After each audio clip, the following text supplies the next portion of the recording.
Worsening petrol scarcity cripples cities, businesses. Lagos, Abuja, Ibadan, Oshogbo was heat. TUC moves industrial action. It's really, it's worse off now, the petrol scarcity. I don't know what to do now.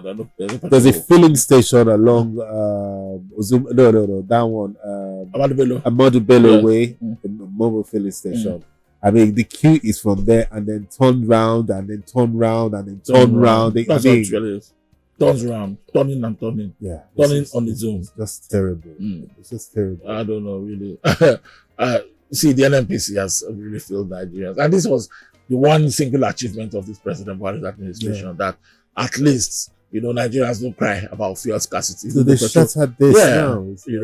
But, I mean, at this tail end of this administration, yes, I mean, NNPC have decided that we cannot solve it because something is amiss. I don't want to be convinced that it is this off-spec fuel, that has caused this scarcity. It's over a month already. February 2nd, when most this officially started, probably started before then, But February 2nd was when it began to hit that we now line up their queues, And it's one long. And the NNPC story is that it was 100 million liters, even if it's 1 billion liters. They should have cleared off by now and have the reserve of 30 days that they usually pride themselves in to solve this problem. What it tells you is that there are never any reserves for any day at all, and that this adulterated fuel is probably not 100 million liters. It's hard to take out, and it's causing major problem for them. Now, they say they have 2.3 billion liters coming. Now they want to blame Ukraine-Russia crisis.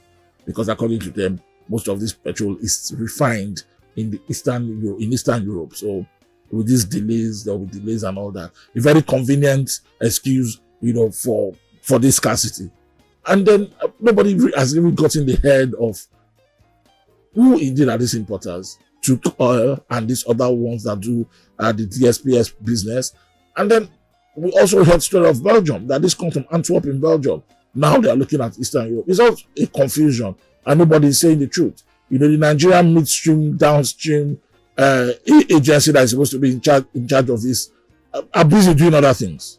Yeah. They are busy doing other things. They are busy celebrating 120 days in office. I'm not asking who marks that. You mark 100 days or 1 year, but 120 days, that's new. That just tells you the story of people that are lazy in their offices and doing nothing. But this scarcity continues to bite hard. It persists across the country. Even at pumps, now people are buying for over 200 naira per liter. And the black market is brisk business. Yeah. It's just a big mess. And to think that 1 month after, nobody has been even officially been queried as far as we know. It makes it worse, about this entire petrol business. The government has really disappointed Nigerians on this one. Extremely unnerving, to be honest. It is bad. The Guardian this morning, fourth Ekiti monarch escaped kidnapping, death by whisker. Page 5, that's where you get to read the story. Coup, poverty must be dealt with for Africa to grow, says Oshibaju, page 3. This editorial, Guardian editorial, that tragic Abba Kyari case, so that's where you get to read that. Go read it. That tragic Abba Kyari case. What a way to put it. As to strike, Education Minister walks out on students. Page 2, that's where the story is. Gunmen shoot first-class Ekiti monarch in attempted kidnap. Page 7, that's where you get to read the story. And to this one here, Constitution Amendment, independent candidate must obtain 20% signatures of registered voters nationwide. Rider, governors, deputies to lose seat for cross-carpeting. Page 6, that's sufferable. Losing seat for cross-carpeting. Yeah, I mean, even now, if you cross-carpet without a crisis in your party, you're supposed to lose your seat. But they always say they have crisis in the party. That's why they just say there's crisis in their party in their local government, and then and then nobody ever loses their seat for cross carpeting. But I think if it becomes a law, as part of a constitutional amendment, maybe they'll take it more seriously. But today in the National Assembly, the constitutional amendment debate, consideration and adoption begins, and I think it's where to look, because there are 68 items, to be amended by the Joint National Assembly Committee on Constitutional Review. They do this every other 4 years. And there are major things to look at. There's one of those amendments, the one that's proposing life pension for for former heads of the National Assembly. I think that one, I don't know how that debate will go, but if it's a debate that will allow members of the public add their voice, you will see that like a public hearing, that will be detected. But this is not for the public hearing. This is members, voting to adopt the clauses, consider them and adopt them. So it might probably just pass before our eyes. I don't know. Yeah. But that's a crucial one. Again, because in this country, we're talking every day about how expensive it is to run recurrent expenditure, adding that amount, to a bill where already about 8 billion is spent every year on former presidents and former vice presidents as part of pension and allowances. So I don't know, that will come up. But there are other important issues there. The issue of local government financial autonomy. Financial autonomy for local governments is a matter that will be considered today, and we hope that National Assembly members have the courage to pass that once and for all. Because in the past, this has been adopted, it failed, in the House of Assembly. Then there's also the issue of financial autonomy for states, legislature, and judiciary. President Buhari's executive order 10 that was defeated at the Supreme Court. I don't know. The devolution of power for electricity, especially, to allow states to generate, transmit, and distribute power in areas covered by the national grid. I think that is an important one, because it takes control of power away from the exclusive list and make it a concurrent matter.